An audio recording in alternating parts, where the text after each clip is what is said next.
que você viu nos primeiros discursos ali Então, o primeiro discurso dele é bem social, né? Ele fala da paz, ele elogia muito o Papa Francisco.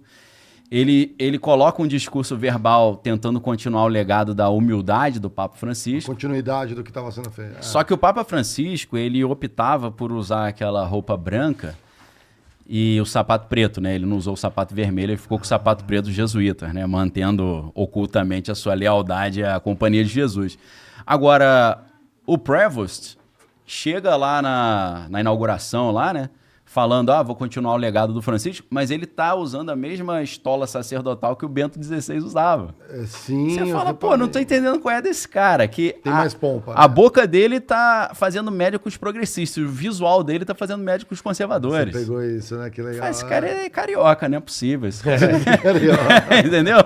Esse cara é muito se Deus é brasileiro, o Papa é carioca. Exato. Então ele tá assim, não, os caras, pô, mas fiquei chateado. Não, mas eu também, né, tô com a estola. É verdade. E o sapato? O sapatinho, acho que ele tá usando vermelho mesmo, tradicional. Qual que é a sua visão geral da igreja, da força da igreja nesse momento? Porque assim, a gente teve, talvez como o cristianismo, né, conforme cresce, as coisas vão crescendo, mas existe uma parte que é a fé, e eu acho que a outra parte que é a administração. O que eu sinto é que parece que o Vaticano está se dividindo da fé. Como que você vê a igreja e o Vaticano como um todo? Então, o Vaticano é um país, né? Então, assim, quando no Concílio de Latrão, o Mussolini transformou o Vaticano de novo num país, é um país, né? É um Estado. Então, a parte geopolítica é muito importante. Eu vou só fazer um adendo que eu faço nessas horas, rapidinho, uma nota de rodapé. Os caras falam assim, quem o Daniel acha que é para falar de igreja católica se ele é protestante, né? Eu sou formado em teologia pela Universidade Metodista de São Paulo. Então, sou bacharel em teologia. Segundo, eu fiz especialização em teologia medieval na Faculdade de São Bento do Rio de Janeiro. Você pegou os papas lá de trás também, inclusive, né? Sim, com certeza. Eu estudei no Mosteiro de São Bento, tá? Eu sou um aluno do Mosteiro de São Bento. Além disso, a minha tese de doutorado foi sobre o debate entre a teologia da libertação e a renovação carismática católica. Então, minha tese de doutorado foi sobre catolicismo. Meu pai é espanhol, veio do Brasil criança pra cá. Eu tenho tia-avó que é freira. Pô. A família do meu pai toda, o pessoal tá lá ainda na Espanha ainda. Então, só pra pontuar, porque às vezes o cara fala assim, quem é você, você não é católico? Teoricamente eu sou, né? Porque eu sou batizado na igreja católica, né? Fiquei muitos anos da minha vida na igreja católica. Mas eu vou fazer uma piada sem graça, que eu imaginei, o cara falando que você não pode falar de catolicismo se você não é católico. Meu doutorado é em linguística, então eu sou especializado em estudar linguagem. Aí dá vontade de falar pra pessoa, então não fala nada porque você não tem doutorado em linguagem, você né? Não pode falar. Só eu tenho doutorado, né? É tão absurdo quanto. Então, assim, só pra mostrar que eu tenho um mínimo de base para tratar desse tema, né? Então, assim, a questão da igreja, qual é a força da igreja em termos seculares geopolíticos? É gigantesca. A igreja, se você pensar na igreja católica ou no Vaticano, é a mais antiga monarquia teocrática não hereditária do planeta. Então isso é poder demais.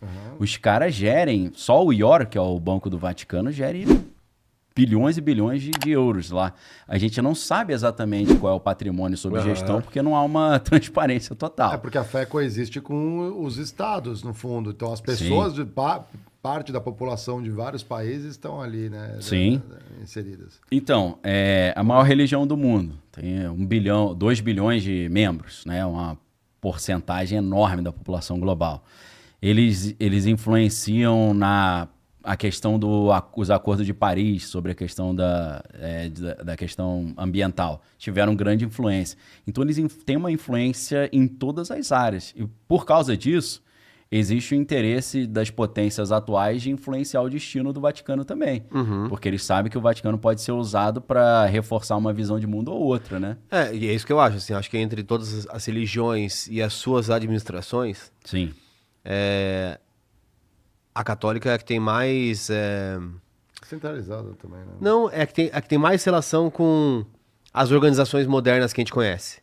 ONU, OTAN, etc. Sim. Então, porque outras religiões, talvez mais fragmentadas ou mais recentes, não tem essa organização tipo um país Vaticano. Quando você é um país Vaticano, você tem outras formas de entender o jogo geopolítico. Através da OTAN, através da ONU, através de órgãos internacionais que aí você pode nomear de A a Z, deve ter um monte, né? Sim, mas você tem teocracias por aí também, né? Total, Irã, sim. Exato. Mas ali é um negócio mais assim, institucionalizado e formalizado, né? Que tem a diplomacia, né? Você tem o secretário de Estado do Vaticano, que é o diplomata, né? Que faz as negociações. Então, assim, é um poder que talvez as pessoas não tenham dimensão, né? Porque parece que eles usam aquela estratégia que os russos pregavam, né? Mostre-se fraco quando está forte, né? Você olha assim, pô, mas a igreja está toda caindo aos pedaços, né? Eu vou visitar ali a missa ali, a igreja está toda caquética.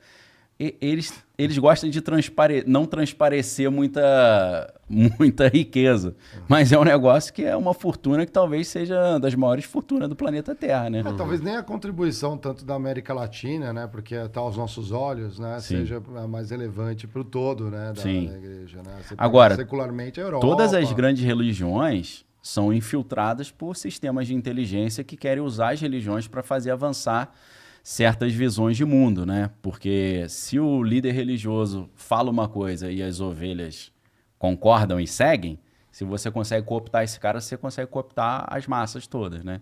Então é sempre um veículo muito cobiçado pela parte da inteligência para tentar influenciar as ovelhas, né? Então não se iludam, todas as religiões estão infiltradas de agentes ali de inteligência, apesar de que existe um acordo internacional entre as agências de espionagem de não usar religiosos como espiões, mas na prática eles usam. Né? Tem várias coisas que proíbem, né? Mas tem acordo de não proliferação de arma nuclear que ninguém respeita. Tipo uma paisana de local, né, da cidade, ali tem várias regras ali também. Sem falar que durante a história, né, sempre que o cara ia lá se confessar e tal, a igreja registrava, então aquilo ali sempre foi um levantamento de dossiês enormes, né, sobre todo mundo, porque o próprio cara, né... O Data Lake. Hoje as redes sociais, o cara já se entrega, né? Eu tava brincando, nem sei qual foi o programa, foi recente, acho que mês passado, do Tratado Internacional do Espaço. E também os 4 lá coisas que eles tinham definido, nenhum estava respeitado, assim. Não uso comercial, não envio militar, não uso militar. Tá já foi todos, né? Força espacial. Parece lei para inglês ver. Checklist, tem que entrar nesse. Aí você não consegue ticar nenhum, que tá tudo sendo pervertido, atropelado, uma bagunça do caramba.